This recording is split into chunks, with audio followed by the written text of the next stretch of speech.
We want to go now to New York, where former Homeland Security Advisor to President George W. Bush and CBS News senior national security analyst Fran Townsend is standing by. Fran, I want to start. Let me just get your read on what's happened, what we know so far.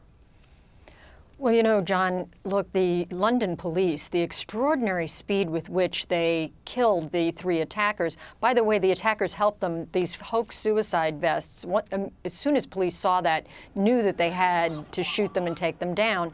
I think right now what we're seeing is, in terms of these searches, they're looking to see, were these three individuals, were they directed by ISIS, were they enabled, or were they simply inspired? You know, the difficulty is with individuals who are inspired by the internet, like messages on Telegram in the ISIS channel calling for these sorts of attacks using cars and knives.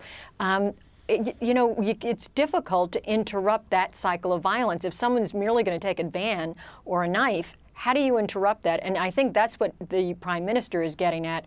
We can't stand for this radicalization over the internet any longer. Is that what she means? Theresa May mentioned that this was a new trend. Is that how you read it in terms of what she means, what's new here? I think what she's talking about as new is this use of everyday items, of a car or a knife, something easily accessible where you can be inspired by a message on the internet and just go out. It is a new trend, and you know, the Londoners are really suffering from this. Even the Westminster attack in the last 2 months, where they used a car on a different bridge and a knife. And so this does seem to be a new trend and very difficult for them to be able to get their arms around. And as you say, as opposed to what happened in Manchester, which required bomb-making expertise, this is much more homegrown, lone wolf kind of thing. Is that the right way to think about those two? That's right, John. You know, we don't know yet. We are presuming these are British citizens, but we don't know that yet. And so if it is homegrown, what's often referred to as clean skins, individuals otherwise unknown to authorities, it becomes very difficult to identify and deter and prevent the attack before it takes place. It really does require citizens to help identify those who may be in the process of radicalization before they take the decision to go out and do it. What would American officials be doing after an attack like this?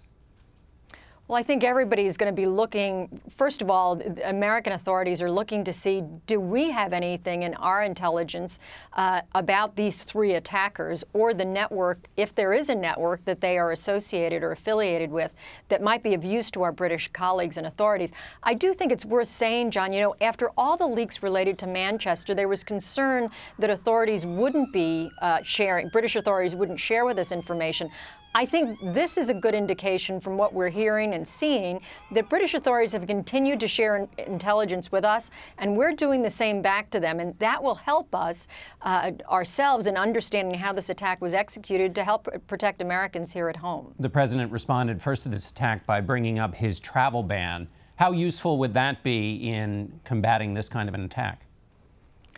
Well, I think the underlying concern here is, as we see our U.S. forces and our allied forces making progress in places like Mosul and Raqqa against the sort of physical caliphate, will individuals flee that area before those cities fall and try to come to Western countries, whether that's Europe or the United States?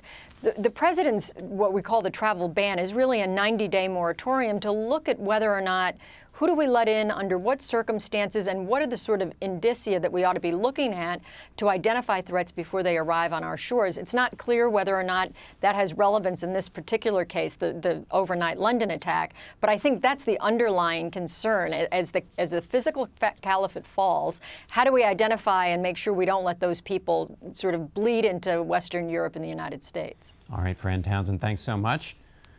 Thanks, John.